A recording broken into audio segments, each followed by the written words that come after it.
All right, math workshop opening. I bet you're getting really good at these story problems. All right, our new problem says Miss Cochran saw some frogs in the pond. Then 4 more jumped in. Now there are 9 frogs in the pond. How many frogs were in the pond to start with? All right, so I know from all of my math workshop problems that I've done so far that I have to think about my question. So I go to my question and I have to think about, well, what are they asking me? What is going to be my answer statement? What's going to be my unit? So I back up. How many frogs were in the pond to start with?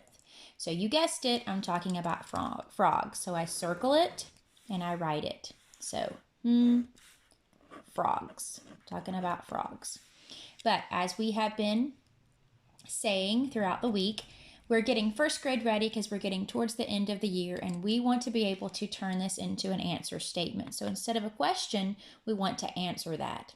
So how many frogs were in the pond to start with? We can answer and say there were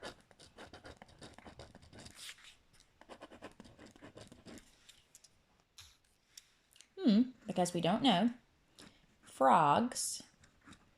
But like we've been saying, we don't want to just stop there and say there were frogs, because the whole story is about frogs. We want to be more precise and we want to say, well, there were frogs that were in the pond to start with, to begin with. So there were frogs.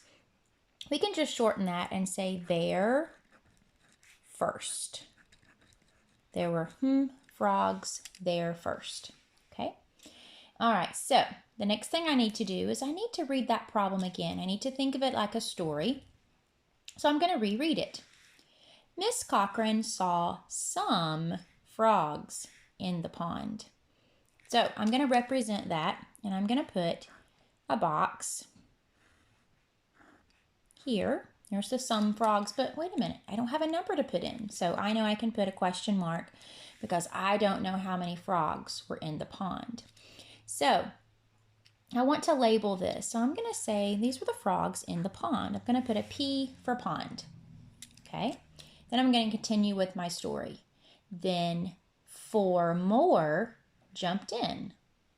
So 4 more. I'm going to continue on with this because I see 4 more. So here's the ones in the pond. These are 4 more that jumped in. So I'm going to put a J for jumped because I know that they jumped in. Okay, and let's keep going. Now, so this sounds like my result. This is what happened at the end. Now there are 9 frogs in the pond. So it sounds like the ones in the pond and the ones that jumped in all together, now this whole thing, there are 9 in the pond. Well, wait a minute. This both says P, but these numbers are different. You can see that this is a smaller number than big 9. So how can we be precise? So these were the ones that jumped. These were the ones that were in the pond, first. So I'm just going to put first. These are the ones in the pond first. Then it says now there were 9 frogs. So these are the ones in the pond. You can put second or we can put now. Okay, these were in the pond now. So that helps me to understand a little bit more about my story problem.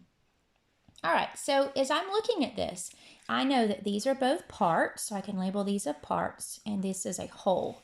You know that now. So you don't have to put those labels in. You can if it helps you, if it helps your brain to figure out what to do. Now, I know that if I have a whole, that I can take away a part, which is what we've said, a whole minus a part gives me that missing part. Or I can say that these 2 parts together, the frogs that were in the pond first and the frogs that jumped in, will give me all of the frogs that were there now. You know what? And that sort of makes sense in my mind, that those 2 parts equals my whole thing. So I'm going to go this route, I think, and thinking that this is going to help me figure out this missing part because this makes more sense. Okay, so the frogs that were there first, it says she saw some frogs. So I don't know what that is. Then it says 4 more jumped in. So 4 more, and I know more means to add or to put together, jumped in. Now, that means that's the same as or that's equal to. Now there are 9, and that matches my unit bar. My equation or my number sentence matches my unit bar. So I'm going to do a model drawing that shows that.